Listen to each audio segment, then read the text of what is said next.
அஸ்ஸலாமு அலைக்கும். ஈஸியாக சிம்பிளாக ரொம்ப ரொம்ப சீக்கிரமாக செய்யக்கூடிய ஒரு ப்ரான் பிரியாணி எப்படி பண்ணுறதுன்னு பார்க்கலாமா? இதுக்கு ஒரு பாட்டில் நல்லா ஒரு 3 ஸ்பூன் அளவுக்கு கடலெண்ணெய் சேர்த்திருக்கிறேன். இது கூட 2 ஸ்பூன் அளவுக்கு பசும் நெய் சேர்த்திருக்கிறேன். இது கூட வந்துட்டு 2 துண்டு பெரிய பட்டையை சின்ன சின்னதாக உடச்சி போட்டுருக்கிறேன். இது கூட 2 ஏலக்காய், 2 கிராம்பு, அப்புறம் ஒரே ஒரு கல்பாசி இதெல்லாம் சேர்த்திட்டு நான் ஒரு 3 வெங்காயம் கட் பண்ணி வச்சுருந்தேன். அதை வந்து ஆட் பண்ணிக்கிறேன். இப்போது இதெல்லாம் நல்லா வதங்கினதுக்கு அப்புறம் அடுத்தது நம்ம இஞ்சி பூண்டு பேஸ்ட் சேர்க்கணும். இது வந்து ஒரு 1.5 ஸ்பூன் அளவுக்கு சேர்த்திக்கிறேன்.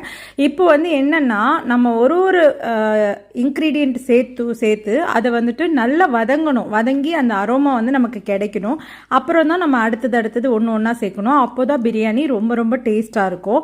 இப்போ பார்த்தீங்கன்னா ஒரு 5 பச்சை மிளகாய் மாதிரி சேர்த்துருக்கேன். எங்கள் வீட்டில் இருந்த பச்சை மிளகாய் வந்து காரம் இல்லை, அதனால் ஒரு 5 பச்சை மிளகாய், ஒரு கைப்பிடி அளவுக்கு மல்லிக்கீரை, ஒரு 2 தக்காளி எல்லாம் சேர்ந்து நல்லா வதங்கினதுக்கப்புறம் ஒரு 1/2 கிலோ ப்ரான் வந்து சேர்த்திருக்கிறேன். இதுக்கு ஒரு 1.5 ஸ்பூன் அளவுக்கு சில்லி பவுடர் ஆட் பண்ணியிருக்கிறேன். இந்த சில்லி பவுடர் கலருக்காக தான் ஆட் பண்ணியிருக்கிறேனே தவிர காரம் இருக்காது.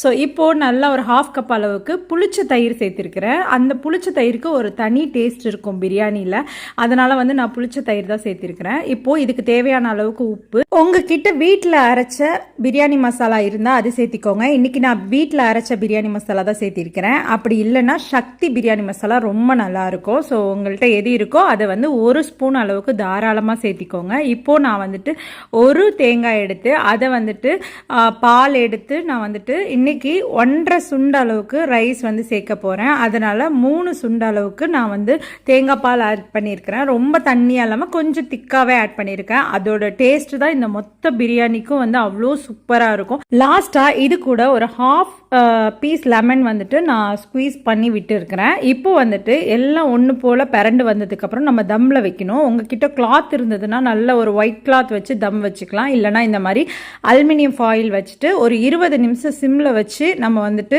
தம் போட்டு எடுத்து உடச்சி பார்த்தோன்னா பிரியாணி எவ்வளோ சூப்பராக இருக்குது பாருங்கள். ஸோ இதே மாதிரி ட்ரை பண்ணி பாருங்கள். இன்னொரு மினி விலாகில்